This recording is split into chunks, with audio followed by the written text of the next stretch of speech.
Bisha katika kipindi hiki cha makaribisho ya Sabato. Tumekuwa na wiki nzuri, mahali ambapo mimi nimekuwepo. Shughuli za kila siku zimekuwa za baraka, na ninamshukuru Baba wetu kwa sababu ya neema hiyo kutuwezesha kufika mwisho wa siku 6 za utendaji kazi, na hivi sasa tukiwa tunakaribia katika hali hiyo ya kuadhimisha siku ya Sabato. Na kwa hivyo katika kipindi chetu cha makaribisho ya Sabato, ukipenda kwa kimombo the Sabbath starter, nimekuja na swali. Na swali ambalo tunaliuliza leo, Sabato huanza lini?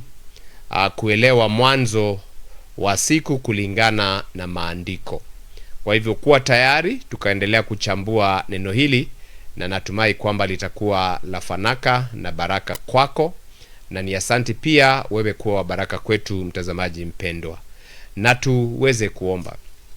Baba wetu uishe juu mbinguni, tunalisifu, tunaliabudu jina lako, ni kwa sababu limetukuka kuliko majina yote. Asante kwa sababu ya kutupatia nafasi hii ya kuweza kuja ili tukamega mkate huu wa uzima. Asante kwa siku 6 za utendaji kazi, kuondoka kwetu, kurejea kwetu kumekuwa ni kwa baraka. Umebariki kazi ya mikono yetu. Asante kwa ufunuo huu kwa sisi ambao umetufunulia, tukiamini kwamba mafunuo haya yatazidi kuwafikia wengi. Baba, kubali dua letu na ukazidi kutubariki, unapobariki hata na watazamaji wetu. Yote haya twayaomba tukipitia jina takatifu teule mno la mwanao wa pekee Masihi Yeshua Mwokozi wetu, tumeomba pamoja na kuamini, na nasema amen. Mtazamaji mpendwa, siku hii ya leo nina furaha sana, na kuna maandiko kadhaa wa kadhaa ambayo tutaendelea kuyaangalia, na utakubaliana nami kwamba mojawapo ya maswali miongoni mwa shika Sabato ni Sabato huanza lini? Na tu sio washika Sabato, hata watu wengi huuliza hii Sabato yenyu mnaianza lini? Je, huanza jua linapotua au huanza wakati nyota ya kwanza inapoonekana angani? Na kwa kuwa waumini wanaishi katika nchi na maeneo tofauti ya ulimwengu, wawezaje kuishika Sabato kwa usahihi? Kwa hivyo hayo ni maswali baadhi ya yale ambayo tutaenda kuiangalia katika maandiko matakatifu. Na hivyo tunaona kwamba maandiko yanaonyesha kuwa Yawe aliweka amri na alama za mbinguni za kutambua nyakati na majira, na kuelewa alama hizi tunaweza kujiandaa vizuri na kuikaribisha Sabato yake takatifu katika njia inayofaa. Na kwa hivyo basi tuangalie kwamba jambo la kwanza, siku ya kibibilia huanza jioni. Na natumia neno Biblia nikiwa na mwelekeo kabisa, kwa sababu tunaposema siku huanza, utakubaliana nami kuna wale wanaanza saa 6 ya usiku, kuna wale wanaanza asubuhi jua linapochomoka. Lakini hali hii ya kuangalia siku inaanza lini, tunaangalia kwa mujibu wa Biblia. Na ni kwa nini kwa mujibu wa Biblia? Ni kwa sababu tulisema wale ambao wanaoshikilia Biblia kama ni kitabu kitakatifu, tusiwe na ugomvi na utata wa kusumbuana. Tuangalie tu vile Biblia inasema na tukubaliane kama vile maandiko yalivyosema. Na kwa hivyo katika hali ya kuangalia mfumo wa siku uliwekwa tangia wakati wa uumbaji, nitaomba tufungue Biblia zetu katika kitabu cha Mwanzo sura ya kwanza, mstari wake ule wa 5. Natumai tutafika hapo kwa pamoja, na kisha nitaruka niende mstari wa 14. Hebu tukaweza kusoma, ikiwa uko tayari tukasoma kwa pamoja. Elohimu akaita nuru mchana, na giza akaita usiku. Ikawa jioni, ikawa asubuhi, siku moja. Kwa hivyo tunakuta kwamba kuna jioni na kuna mchana, na zote hizo zikawa ni siku moja, na siku ya kwanza ikawepo. Kwa hivyo katika siku tunakuta kwamba kuna mchana na kuna usiku. Usiku unaanza pale jua linapotua, mchana unaanza jua linapochomoza. Sasa ni kwa nini tunaangalia jua? Ni kwa nini tunaangalia mwezi? Mambo haya yaliyoko pale mwanzoni. Nikaangalia kitabu cha hicho mlango wa 14 ambao unasema, Elohimu akasema na iwe mianga kati ya anga la mbingu ili itenge kati ya mchana na usiku. Kwa hivyo usiku na mchana, kile kinacholeta kugawanyisha ni mianga hii mikubwa iliyowekwa angani, na mianga hiyo mikubwa utakubaliana nami ni jua, mwezi na nyota. Na inaendelea kusema nayo iwe dalili, nayo iwe dalili. Neno hilo iwe dalili nataka ulishikilie katika somo letu la siku ya leo. Dalili ni kitu kinachokuonyesha, na kwa hivyo wakati jua linapoenda kutua inaanza kukupa dalili ya kwamba mchana unadidimia na giza linaingia. Na kwa hivyo pale ambapo giza linapoanza kuingia, hapo ndipo siku huanzia. Na ndiposa andiko hilo likasema jioni hata jioni. Na vile vile ikawa na majira na siku na miaka. Kwa hivyo hapo tu katika mstari huo tunakuta kalenda, kuna siku, kuna majira ambayo ni season, na vile vile kuna siku na kuna miaka. Siku nazo zinatupatia ile hali ya kujua tuko mwezi gani na kadhalika na kadhalika. Kwa hivyo katika simulizi zote lote la uumbaji, jioni huja kabla ya asubuhi. Hii ni kuonyesha kuwa siku ya kibibilia huanza jioni na kuendelea hadi jioni. Kwa hiyo sabato huanza mwisho wa siku ya 6 na kuenda hadi mwisho wa siku ya 7. Na siku ya 7 ama siku yoyote ile ina masaa 24. Na jambo hilo linaweza likadhibitishwa na chuo cha Musa katika kitabu cha Mambo ya Walawi 23 mstari wa 32, na ukipenda unaweza ukaanzia 31. Tangia jioni hata jioni mtaidumisha sabato yenu, kuanzia jioni hadi jioni. Kwa hivyo ile nyakati ya wakati ambapo jua linaisha ili tuingie kwenye giza, basi hapo ndio mwisho wa jioni. Maana jioni nayo huanza mwendo wa saa 9, hasa yale masaa ambayo Biblia inasema kwamba jioni hiyo watu waliweza wakatoa dhabihu ya jioni. Yawe aliwaamuru watu wake kuadhimisha sabato kutoka jioni hadi jioni, kwamba sisi wote tunafanyika kuwa wana wa baba wetu Yawe. Amri hii ni yetu sote. Jambo la pili, tunajuaje jioni imeanza? Tutawezaje kujua kwamba jioni imeanza? Wakati mwingine kulingana na majira unaweza kukuta mchana una masaa mengi, na kwa hivyo unakuta kwamba mchana mwingine umeanza lakini bado unaona kana kwamba kuna mwangaza ili hali jua halionekani. Na Yawe aliweka alama mbinguni ili wanadamu waweze kutambua nyakati. Katika Mwanzo 1:14 ambao tulisoma inasema iwe dalili na majira, dalili na majira na siku na miaka. Kuna alama mbili juu zinazo mwanzo wa jioni. Alama hizo mbili, ya kwanza kuzama kwa jua. Waumini wengi huikaribisha sabato wakati jua linapotua. Na hivyo tunaona katika kitabu cha Kumbukumbu ya Torati, kitabu cha Musa, katika mlango wa 16 mstari wake wa 6 inasema wakati wa jioni jua linapochua. Kwa hivyo jua linapochua, hapo ndipo siku inapoanzia. Kuzama kwa jua huashiria mwisho wa mchana na mwanzo wa usiku. Kwa hivyo pale jua linapotua, giza likiingia, tunajua tayari tumeanza siku. Kinyume na vile nimevyosema, mwingine atasema labda mchana unaanza kulingana chronometer ya mkono, labda ni saa 6, saa 11, na mwingine atasema hapana, siku yangu inaanzia saa 6 ya usiku. Wengine kulingana na jamii na maeneo tofauti, wengine wanasema kwamba siku huanza asubuhi.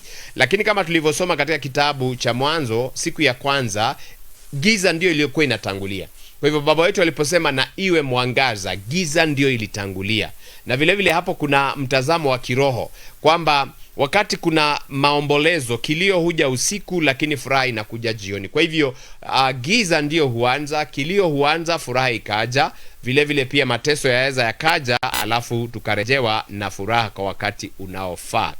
Na jambo lingine ambalo huonyesha kwamba jua limeanza ni kuonekana kwa nyota ya kwanza. Nimewahi kufanya this experiment. Unakuta kwamba ukitoka nje unaona mtu vizuri kana kwamba kuna mwangaza.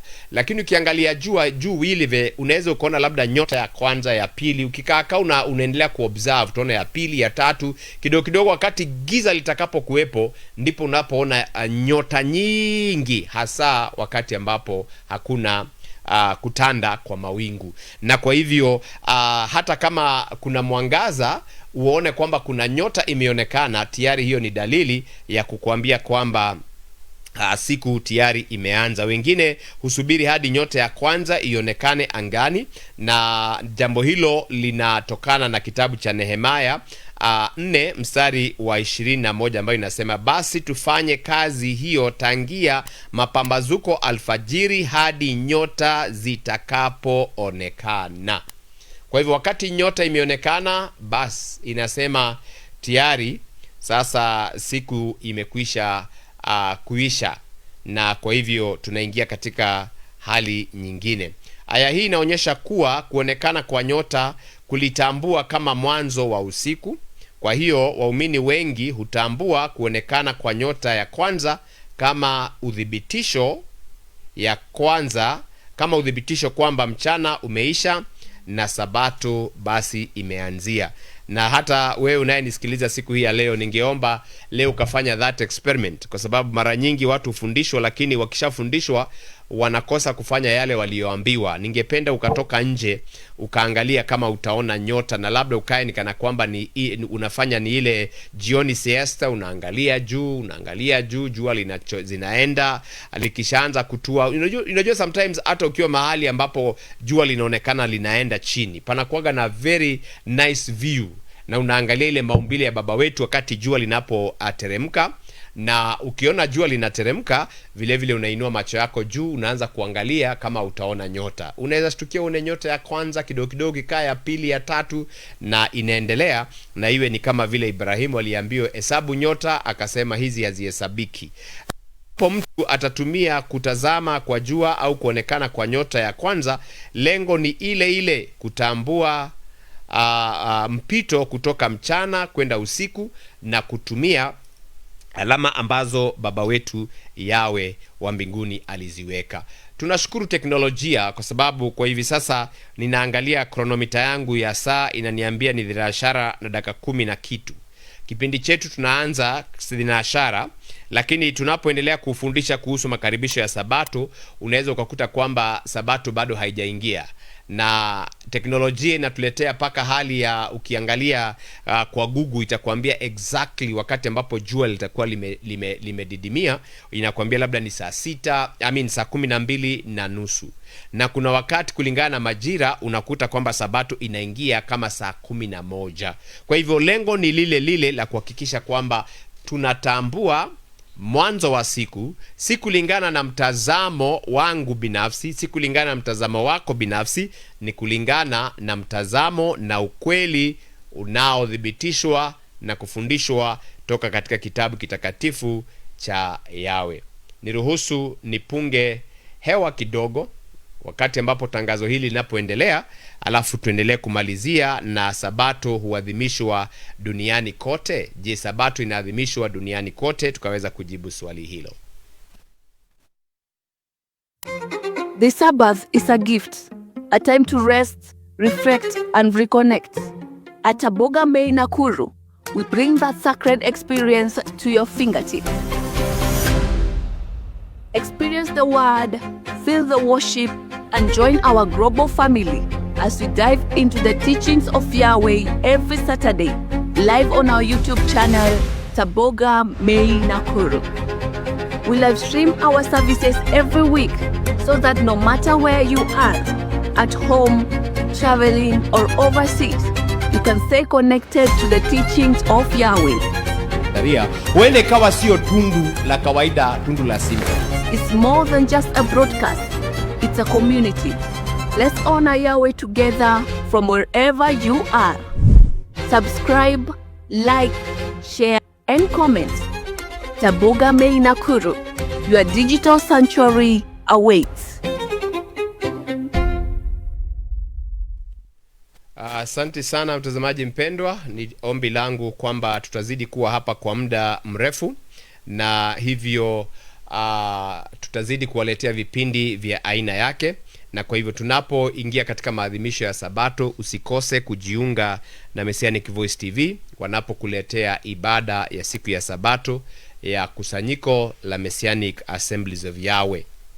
Na swali ambalo tunaloenda kuliangalia sasa hivi, Sabato huadhimishwa kote duniani?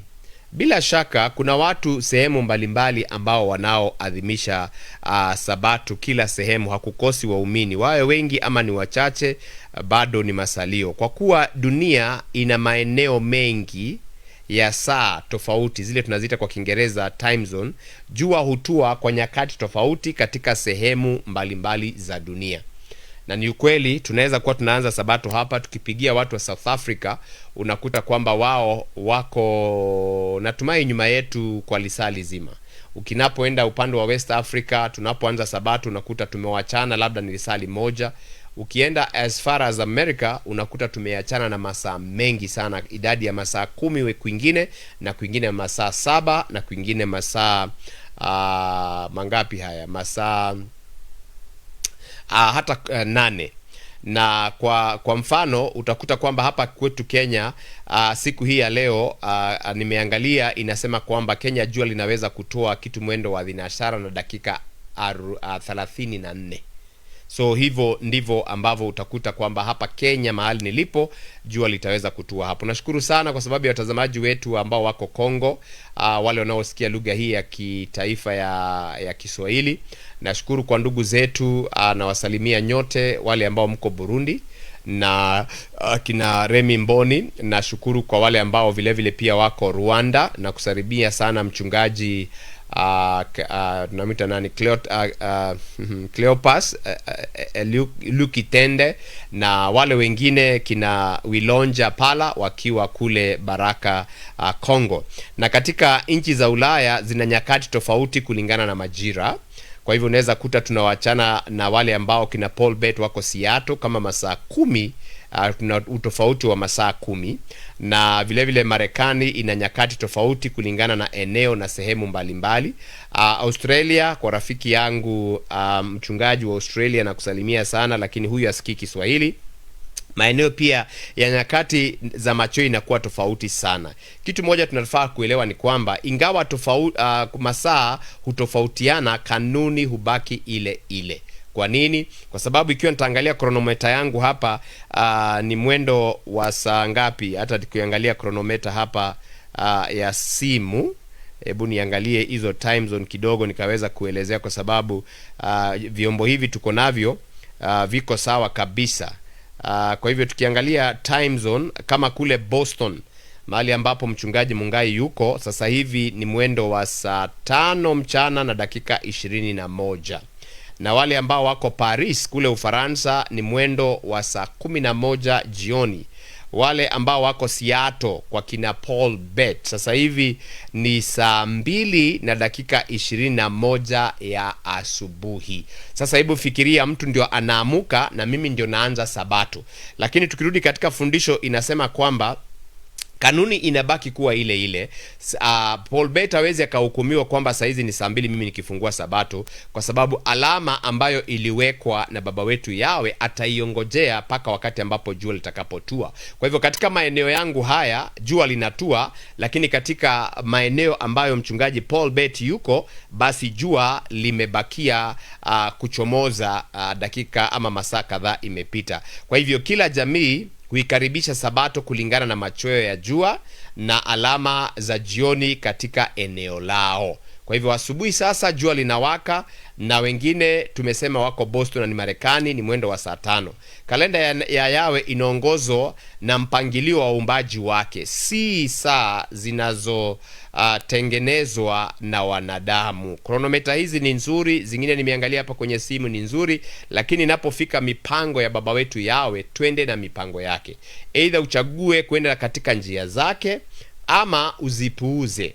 Naye akasema, ikiwa njia zenyu mtazitilia manani kuliko zangu, basi ibada yenu ni bure, na huenda ikawa kwamba mnasema maneno na midomo yenu, lakini mioyo yenu ikawa mbali pamoja nami. Ni ombi langu kwamba kama vile nimeitunza sabato kwa miaka mingi hii na sijawahi jutia na sijai hesabu kana kwamba ni hasara, ningeliomba hata wale wanaonisikiza kwa mara ya kwanza, Baba akawasaidia kuweza kutambua hali hiyo ya kuitunza sabato. Watu wa mataifa tofauti huikaribishaje sabato? Hapa basi inategemea utaenda utembee. Juzi tumetembea kule Kitale katika kongamano ambalo linaongozwa na mchungaji Mbagaya Julius pamoja na kikundi kizima kile, na walitukaribishia sabato na njia ambayo wengi wanaita katika lugha ya Kiebrania kidush.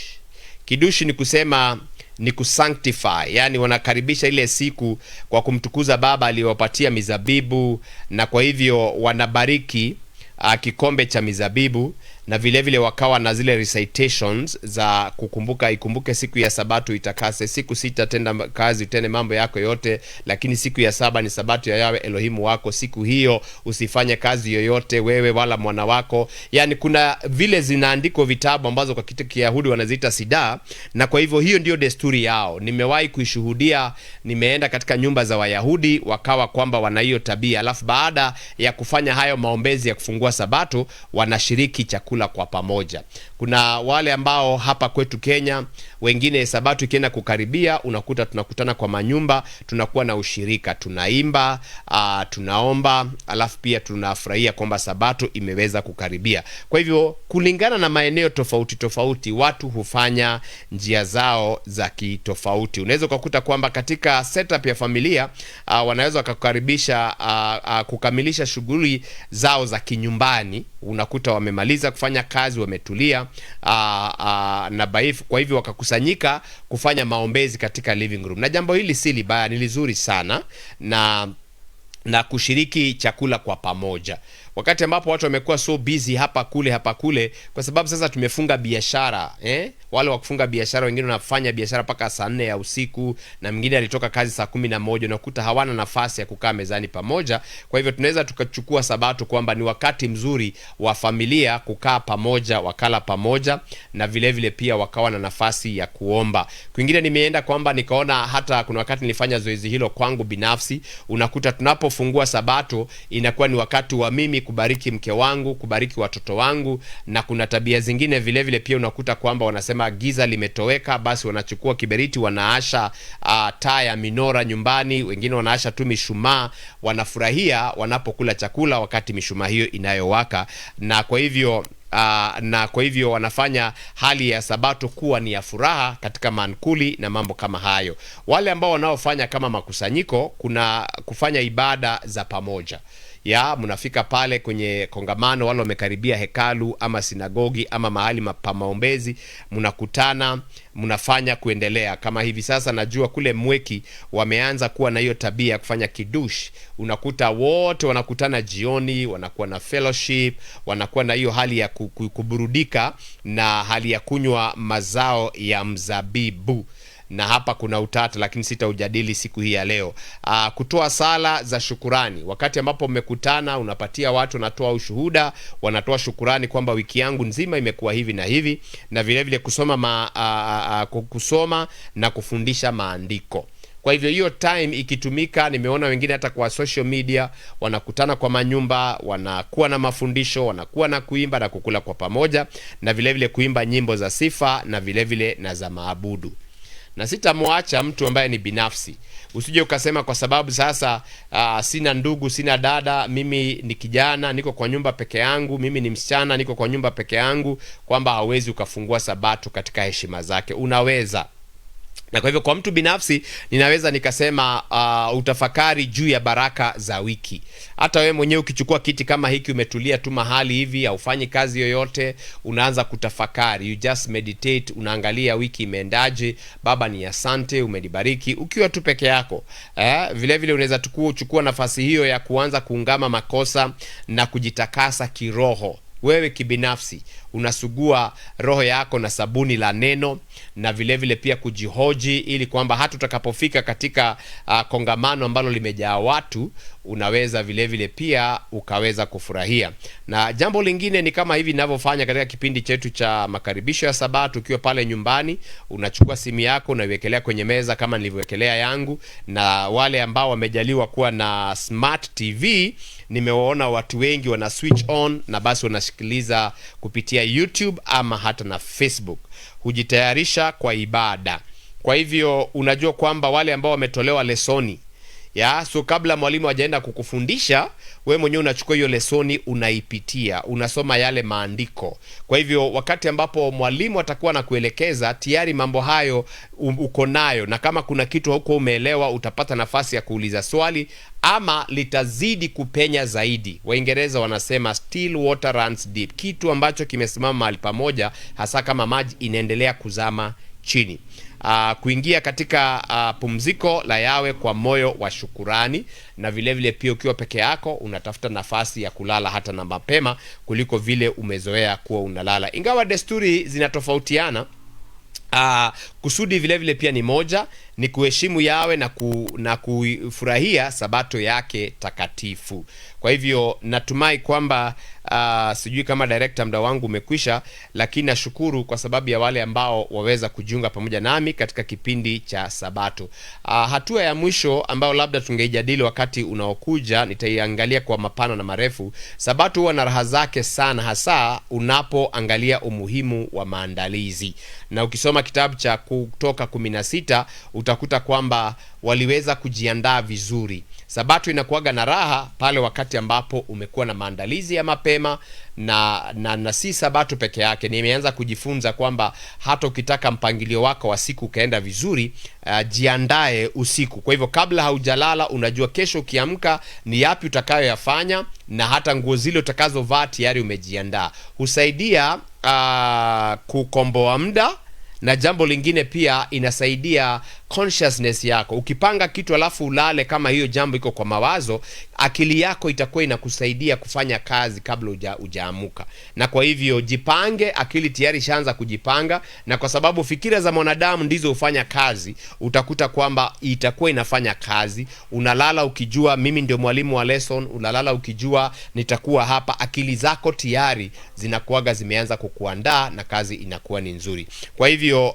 utaniruhusu nikaweza kuhitimisha kwa kuachia wazo hili la siku. Jua linapotua na nyota ya kwanza kuonekana, tuyaweke pembeni mahangaiko ya wiki,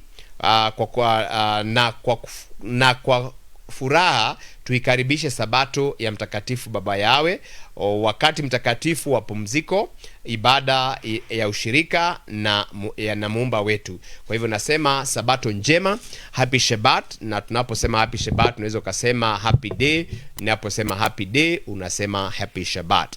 Ni mimi wako mchungaji SK Ng'ang'a, nikikutakia Sabato njema popote pale ulipo, na ni asante sana kwa wale wote ambao waliweza kujiunga pamoja nami katika fundisho hili, wakati huu ambapo tuko live na wakati ambapo unapopata nafasi at your own convenience. Na kwa hivyo Baba wetu awabariki sana sana sana watazamaji wetu wapendwa, na ni shukrani mno kwa sababu ya kujiunga pamoja nami.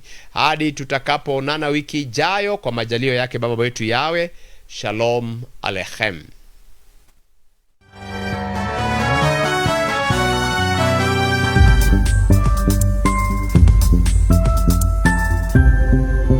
Messianic Voice TV, broadcasting grace and truth.